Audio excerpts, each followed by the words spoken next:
Friday on the beat, and you know that means it's time to fall back.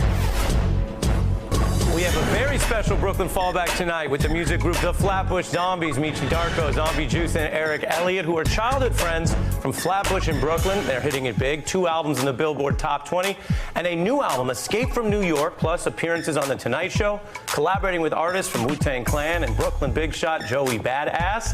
And they're performing in the supergroup Beast Coast at this weekend's Governor's Ball, a huge show featuring The Strokes and Nas. Thanks for being here. Thanks for having us. It's exciting times for you guys. Who needs to fall back? Social media. Social media.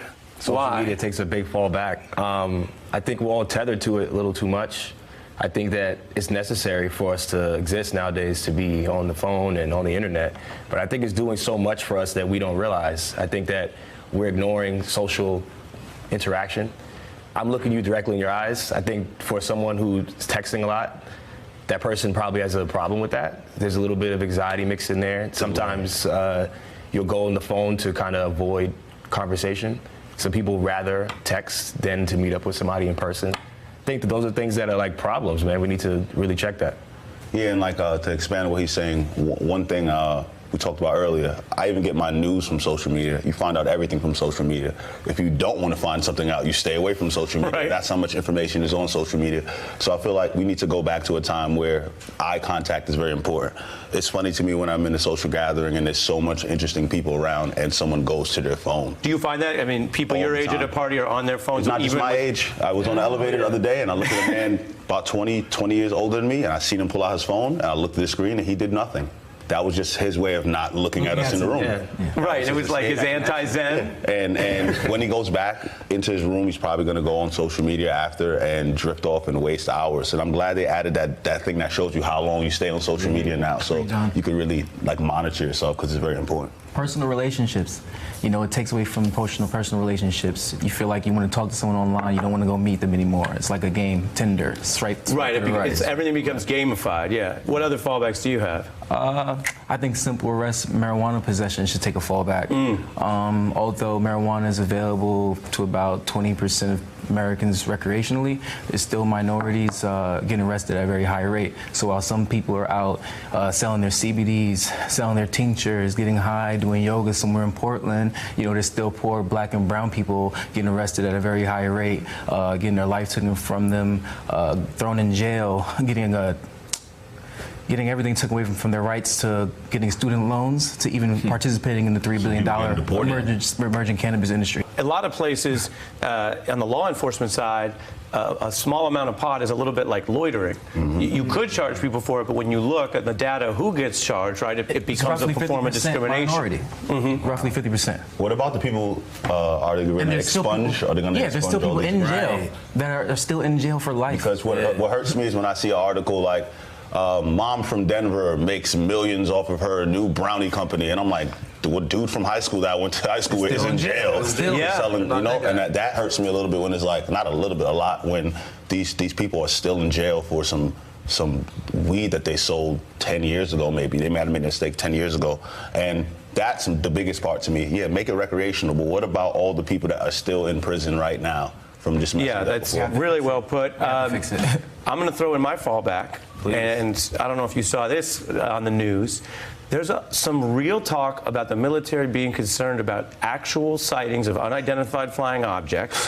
Let me read this. Yeah, this is New York Times reporting. Military pilots saw a sphere encasing a cube in orbit, and objects flying at hypersonic speed, sudden stops, instantaneous turns, which is, they say, beyond the physical limits of a human crew. And then get this, an incident so spooked the squadron, an aviation flight safety report was filed. No one in the Defense Department is saying the objects were extraterrestrial.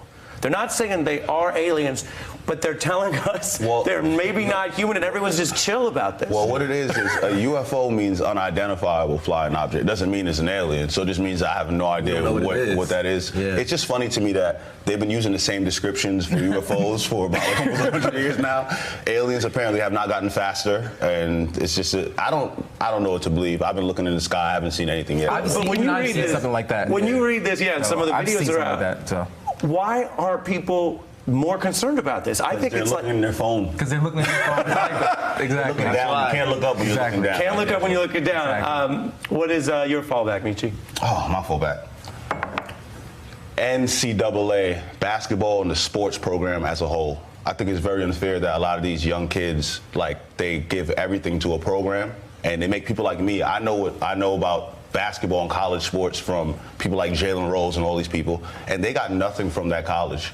Zion Williamson is a prime example. He's probably the biggest draft pick in history of basketball and sports in general. And he made not even $1 or a penny. If I was to try to bribe him to feed him and give him sneakers or a meal, he might go to jail, and I might go to jail for trying to offer him money. Meanwhile, these same schools are making millions of dollars. I think coaches are making maybe up to $6 to $8 million. Coach K might be making $8 million. Right. Everyone's making money, but the people that everyone goes to and I think that they should set up a program of some sort that if a kid is talented enough and his number is selling jerseys, then even if you give him a fraction of a percent, that when he gets out of college, he has some form of money, or she has some form of money, so they can understand finances and have something. Because the thought of me playing for a team and representing something for the rest of my life and not getting anything from it, and looking at my coach screaming at me, knowing that he's going to get another batch of young talented kids the next year and another batch. And the NBA is stopping these kids from going straight from high school into the NBA, and I don't think that's fair, because not every kid is built for college.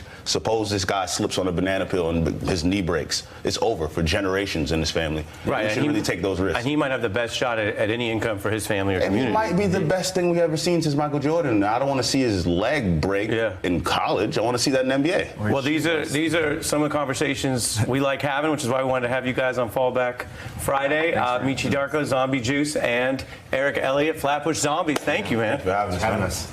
Hey, I'm Ari Melber from MSNBC. You can see more of our videos right here, or better yet, subscribe to our YouTube channel below. You could have been anywhere in the world, but you're here with us, and we appreciate that.